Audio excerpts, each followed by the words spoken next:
नमस्कार दोस्तों, आशा करती हूँ आप सभी लोग बढ़िया होंगे। मेरा नाम है दिव्या ओला और आपका स्वागत है अपनी पाठशाला सिविल सर्विसेज के प्लेटफॉर्म पे। आज के इस छोटे से सेशन में हम एक नई योजना के बारे में चर्चा करेंगे जो कि आदिवासी समूह को समर्पित करती है। यहाँ पर अगर हम बात करें तो धरती आबा जनजातीय ग्राम उत्कर्ष अभियान, नाम याद रखिएगा, धरती आबा जनजातीय ग्राम उत्कर्ष अभियान की शुरुआत की गई है प्रधानमंत्री नरेंद्र मोदी जी के द्वारा हाल ही में। तो इस पूरी स्कीम के बारे में, योजना के बारे में चर्चा करेंगे। क्या इसके इंपॉर्टेंट हाइलाइट्स हैं, किन ग्रुप्स को यहाँ टारगेट किया गया है, सारी बातें हम आज के सेशन में करेंगे। सबसे पहले हम ये टॉपिक या विषय क्यों पढ़ रहे हैं, क्योंकि it is relevant with GS paper 2 governance, government policies और जो शेड्यूल कास्ट और शेड्यूल ट्राइब्स है उनके लिए जो वेलफेयर स्कीम्स गवर्नमेंट लेकर आती है उसके संदर्भ में ये एक बहुत ही महत्वपूर्ण स्कीम रहती है। चलिए, सबसे पहले अगर हम बात करते हैं कि why it has been in the news, क्योंकि हाल ही में प्रधानमंत्री नरेंद्र मोदी जी के द्वारा धरती आबा जनजातीय ग्राम उत्कर्ष अभियान की शुरुआत की गई है, जिसके लिए 80,000 करोड़ रुपए का आउटले भी यहाँ पर निकाला गया है। कहाँ पर इसकी शुरुआत हुई है, तो झारखंड में यहाँ पर बोल सकते हैं शुरुआत की गई है with N outlay of around 80,000 crore.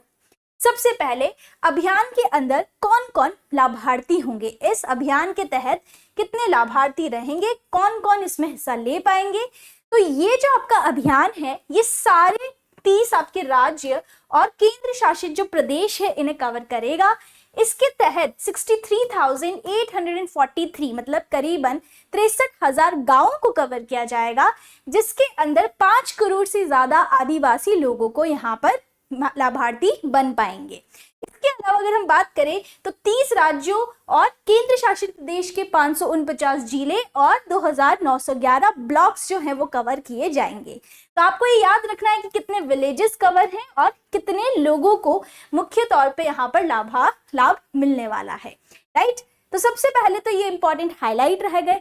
इसके अलावा इसी स्कीम के और योजना के तहत आपकी शिक्षा को बढ़ावा देने के लिए यहाँ पर प्रधानमंत्री द्वारा आपकी शेड्यूल ट्राइब कम्युनिटीज के लिए 40 एकलव्य मॉडल रेजिडेंशियल स्कूल्स भी लॉन्च किए जाएंगे।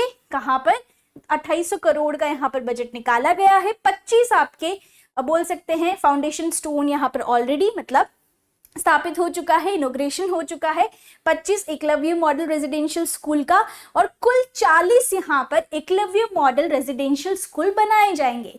एकलव्य मॉडल रेजिडेंशियल स्कूल इस तरह के स्कूल्स होते हैं जिस तरह से हमारे सरकारी स्कूल हैं, उनमें कुछ बोल सकते हैं शेड्यूल ट्राइब्स और शेड्यूल कम्युनिटीज के लोगों को क्या दिया जाता है, कुछ बेनिफिट्स दिए जाते हैं। इनफैक्ट संविधान के आर्टिकल आपके 275 की क्लॉज 1 के तहत यहाँ पर इन स्कूल्स के अंदर एसटी के बच्चे जो होते हैं उन्हें फ्री एजुकेशन दी जाएगी। एंड एकलव्य मॉडल के अंदर जो एकलव्य मॉडल रेजिडेंशियल स्कूल्स होते हैं इनके अंदर शेड्यूल ट्राइब जो अनुसूचित जनजाति के संबंध में जो लोग हैं उन्हें यहाँ पर कक्षा 6 से लेकर कक्षा 12वीं तक फ्री एजुकेशन दी जाती है। सो ये है एकलव्य मॉडल रेजिडेंशियल स्कूल्स का संबंध, और इसी तरह के स्कूल्स बोला गया है कि 40 नए एकलव्य रेजिडेंशियल मॉडल स्कूल्स खोले जाएंगे। अब अगर हम बात करें इन डिटेल कि धरती आबा जनजातीय ग्राम उत्कर्ष अभियान क्या है, तो यहाँ पर अगर हम ध्यान दें तो एक जो भी आपकी जो ट्राइबल एरियाज हैं, जो जनजातीय क्षेत्र हैं, जो समूह है जनजातीय, उनको यहाँ पर आगे बढ़ाने के लिए कुल 25 हस्तक्षेपों के माध्यम से मतलब 25 इंटरवेंशन और 17 मिनिस्ट्रीज 25 हस्तक्षेपों और 17 मंत्रालयों के बोल सकते हैं मदद से यहाँ पर सामाजिक बोल सकते हैं सामाजिक जो ढांचा है आपकी ट्राइबल कम्युनिटीज का, स्वास्थ्य है, शिक्षा है, राइट। इसके अलावा अगर हम बात करें तो उनकी जो आजीविका है इन्हें यहाँ पर क्या दिया जाएगा, इन्हें यहाँ पर महत्वता दी जाएगी। And it will ensure holistic development मतलब आपकी जो ट्राइबल कम्युनिटीज है उनका सार्वभौमिक विकास हो, सतत विकास हो, ये इंश्योर किया जाएगा, राइट। तो यहाँ पर अगर हम बात करें तो ये तो बात थी धरती आबा जनजातीय ग्राम अभियान के बारे में। इसके अलावा मैंने जैसा कि आपको बताया कि कितने लोगों को यहाँ पर रीच मिलेगी, तो करीबन 63,000 गांव होंगे, 5 करोड़ से ज्यादा ट्राइबल लोग बेनिफिट होंगे, और यहाँ पर 30 राज्य और केंद्र शासित प्रदेश के अंदर इसका अनुसंचालन किया जाएगा।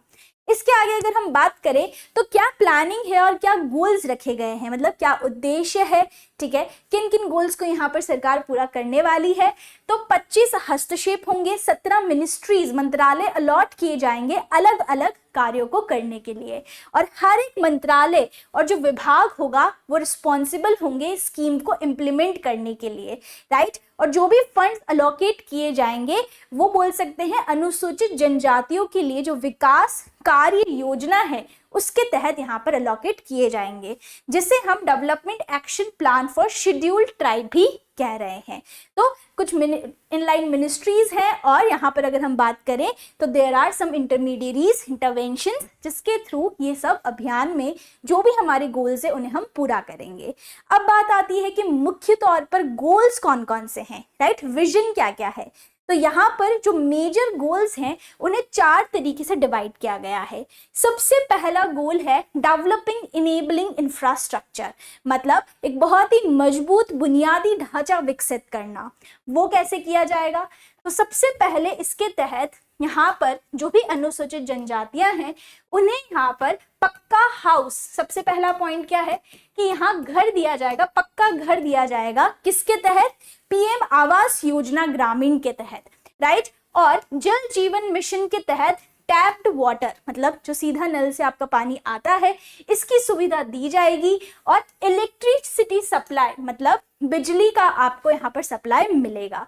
तो ये कुछ आपके मेजर पॉइंट्स है किसके अंदर, तो घर हो गया, दूसरा अगर हम बात करें तो जल का एक्सेस हो गया, तीसरा अगर हम बात करें तो बिजली इलेक्ट्रिसिटी हो गया, राइट। इसके अलावा आयुष्मान भारत कार्ड जो है प्रधानमंत्री जन आरोग्य योजना के तहत वो भी यहाँ मिलेगा। दूसरी चीज, गांव का जो बुनियादी ढांचा है, जो इंफ्रास्ट्रक्चर है, उसका भी विकास होगा, जिसमें जितने भी अनुसूचित जनजातियों के संबंधित यहाँ पर जो भी गांव है मुख्य रूप से उन्हें ऑल वेदर रोड कनेक्टिविटी, मतलब हर मौसम में उनकी कनेक्टिविटी यहाँ रहे, वो यहाँ पर दी जाएगी, मोबाइल कनेक्टिविटी दी जाएगी, और एक ऐसा बुनियादी ढांचा विकसित किया जाएगा जिससे उनका स्वास्थ्य, उनका पोषण और उनकी शिक्षा को यहाँ महत्व दिया जाए। तो ये एक इम्पॉर्टेंट पार्ट है, इम्पॉर्टेंट गोल है, पहला गोल है इस अभियान का। दूसरा गोल है प्रमोशन ऑफ इकोनॉमिक एनवायरनमेंट। अब होगा सीधी सी बात है कि पहले आपने इंफ्रास्ट्रक्चर अच्छा डेवलप कर लिया, जिससे आप क्या हो गए, आपको बेसिक अमेनिटीज वहां मिल गई, बेसिक नीड्स जो होती है किसी भी जीवन को गुजारने के लिए। दूसरी चीज, अब हम आर्थिक सशक्तिकरण करेंगे। इसके लिए क्या किया जाएगा, स्किल डेवलपमेंट बोल सकते हैं, एंटरप्रेन्योरशिप को प्रमोट किया जाएगा कि जो कौशल विकास है उसे यहाँ पर और अच्छा किया जाए। ट्रेनिंग दी जाएगी एसटी बॉयज और गर्ल्स को, ताकि वो लॉन्ग टर्म स्किल कोर्सेज सीख पाएं जो कि उनके 10th और 12th के बाद काम आए।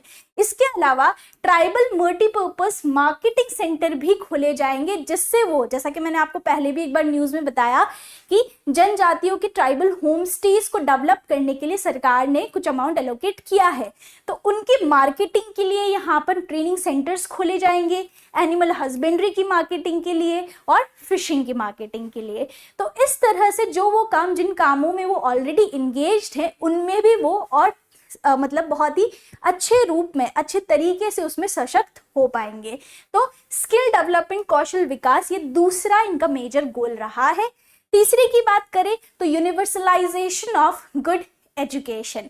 अगर हम बात करते हैं तो एजुकेशन जो शिक्षा है, right, it can be revolutionary, it can bring changes to the society. तो यहाँ अगर हम बात करें तो यूनिवर्सलाइजेशन, इसको सार्वभौमिक करना, सभी के लिए शिक्षा को यहाँ पर एक्सेस देना। तो सबसे पहली चीज अगर हम बात करते हैं तो तीसरा goal universalisation of good education, right, शिक्षा को सभी तक पहुंचाना। तो यहाँ अगर हम बात करें तो ऐसे बोल सकते हैं स्टेप्स लिए जाएंगे जिनसे जो इनरोलमेंट रेशियो है, जो एडमिशन लेने का दर है, वो बढ़े। साथ ही में यहाँ समग्र शिक्षा अभियान के तहत ट्राइबल हॉस्टल्स भी खोले जाएंगे आपके जिला और आपके ब्लॉक लेवल पे। तो ये भी एक महत्वपूर्ण बात है कि समग्र शिक्षा अभियान के तहत आपके एसटी जो बेनिफिशरीज हैं उन्हें क्या करना है, आपको अफोर्डेबल, एक सही दर पर आपको उन्हें एजुकेशन शिक्षा देनी है, एक्सेसिबल बनाना है शिक्षा को। और साथ ही में ट्राइबल हॉस्टल्स खोले जाएंगे, किसके अंदर, स्कूल्स के अंदर, at district and at block level. तो ये तीसरा आपका बोल सकते हैं गोल है इस अभियान के तहत। चौथा गोल है हेल्दी लाइव्स, राइट, मतलब स्वस्थ जीवन और यहाँ पर डिग्निफाइड एजिंग, मतलब अगर आप बूढ़े भी हो रहे हैं तो भी यहाँ पर एक डिग्निफाइड, एक बोल सकते हैं इंटीग्रिटी के साथ यहाँ पर जीवन जी सके, राइट। तो हेल्थ के लिए यहाँ पर बोल सकते हैं enhanced access to ST households, यहाँ पर मोबाइल मेडिकल यूनिट्स लगाई जाएगी, मतलब मेडिकल इकाई लगाई जाएगी। और यहाँ पर अगर हम बात करें तो प्लेन एरियाज के अंदर विद इन 10 किलोमीटर्स इकाई लगाई जाएगी, मेजर सेंटर्स जो इसके होंगे, और हिली एरियाज के अंदर 5 किलोमीटर के अंदर अंदर आपके सब सेंटर्स लगा जाएंगे मेडिकल यूनिट्स के, राइट, जो आपकी मेडिकल इकाई होती है। तो यहाँ पर अगर हम बात करें कि शिक्षा को लेके, स्वास्थ्य को लेके, इकोनॉमी, आर्थिक बोल सकते हैं जो मजबूती देना यहाँ पे, और साथ ही में बुनियादी ढांचे को विकसित करना, ये कुछ महत्वपूर्ण 4 मुख्य गोल रहते हैं आपके इस अभियान के तहत। अब बात आती है कि इन सब बोल सकते हैं कि सारी गोल्स को या विजन को इम्प्लीमेंट करने के लिए क्या हमारा कोई सपोर्टिंग पार्टनर है। तो ट्राइबल विलेजेस जो कवर होंगे, मतलब जो जो भी ये गांव, मैंने आपको बताया कि 63,000 गांव यहाँ कवर होने वाले हैं, 5 करोड़ जनजाति समूह है, उन्हें यहाँ पर क्या मिलेगा, बोल सकते हैं आपका लाभ मिलेगा इस योजना के तहत। तो अब जो जितने भी गांव इस स्कीम के तहत आएंगे उन्हें मैप करेगा, मॉनिटर करेगा पीएम गति शक्ति जो मास्टर प्लान है, राइट, पीएम गति शक्ति पोर्टल पे ये मैप होंगे, और जो भी रिक्वायरमेंट्स है उस गांव की, उसके अकॉर्डिंग यहाँ पर डिपार्टमेंट्स अलॉकेट किए जाएंगे कि इस गांव के अंदर अगर बिजली की समस्या है तो वही मिनिस्ट्री और डिपार्टमेंट काम करेगा जो बिजली पहुंचा सके, राइट, इंफ्रास्ट्रक्चर डेवलप कर सके। तो अपनी अपनी ज़रूरतों के अकॉर्डिंग यहाँ पर क्या किया जाएगा, डिपार्टमेंट्स अलोकेट किए जाएंगे। पहले मैप आउट होगा, यहाँ पर फिगर आउट करेंगे कि कौन कौन से गांवों को किस किस की ज़रूरत है, और वो कौन करेगा, पीएम गति शक्ति आपका पोर्टल, राइट। और पीएम गति शक्ति पोर्टल ही यहाँ पर प्रोग्रेस भी, जो विकास हो रहा है उसको भी बोल सकते हैं मॉनिटर यही करेगा, और जो भी बेस्ट डिस्ट्रिक्ट होगा, मतलब जहाँ पर भी सबसे अच्छा काम हुआ है जिस जिले के अंदर, उसे अवार्ड्स भी दिए जाएंगे। तो ये सब करेगा पीएम गति शक्ति। ये क्वेश्चन बन सकता है, आपको ध्यान रखना है। अब अगर हम बात करें तो इस अभियान को लॉन्च करने के पीछे क्या वजह रही है, या कहीं से कुछ मोटिवेशन मिला हमें किसी और योजना को सफल देखते हुए, तो यहाँ पर जो पीएम जनमान स्कीम है जो कि 15 नवंबर 2023 को लॉन्च की गई, जिसके तहत जितने भी आदिवासी गांव हैं उन्हें सौर ऊर्जा से बिजली प्रदान करना और जो उनकी और ज़रूरतें हैं वो उपलब्ध कराना, इस पीएम जनमान स्कीम का उद्देश्य रहा है। तो इसमें काफ़ी सक्सेस देखी गई है, और ये अगर हम पूरा देखें पीएम जनमान, तो पीएम जनमान स्कीम के लिए 24,000 करोड़ आउटले बजट अलोकेट किया गया था। और स्कीम के तहत जो बोल सकते हैं पर्टिकुलरली वल्नरेबल ट्राइबल ग्रुप है, मतलब मुख्य रूप से जो कमजोर आदिवासी समूह है, उन्हें फोकस किया गया था। तो इसका कहीं ना कहीं सक्सेस देखा है हमने, और इसी को रेफर करते हुए हमने और भी इंफ्रास्ट्रक्चर को मजबूत करने के लिए, शिक्षा, सामाजिक ढांचे को मजबूत करने के लिए, स्वास्थ्य को मजबूत करने के लिए, और एक आजीविका को यहाँ पर महत्वता हम दे रहे हैं इस स्कीम के तहत। तो हमने यहाँ पर एक सार्वभौमिक रूप से यूनिवर्सली बोल सकते हैं हमने स्कीम के तहत ट्राइबल लोगों को कवर किया है, और उनकी जो बेसिक नीड्स और ह्यूमैनिटीज़ है उन्हें हम इस अभियान के तहत क्या करेंगे, पूरी करेंगे। So that was all about this scheme. ये पूरी योजना मैंने आपको समझा दी है। इस पूरे कंटेंट को पढ़ने के लिए आप हमारी वेबसाइट अपनी पाठशाला.com पे पढ़ सकते हैं, या फिर आप हमारे टेलीग्राम चैनल अपनी पाठशाला सिविल सर्विसेज से इस PDF को एक्सेस कर सकते हैं। I hope you have enjoyed the session. These are important examples जो आप कोट कर सकते हैं आपके एग्जाम्स में, स्पेशली मेंस राइटिंग में। So thank you so much for watching. Have a nice day ahead.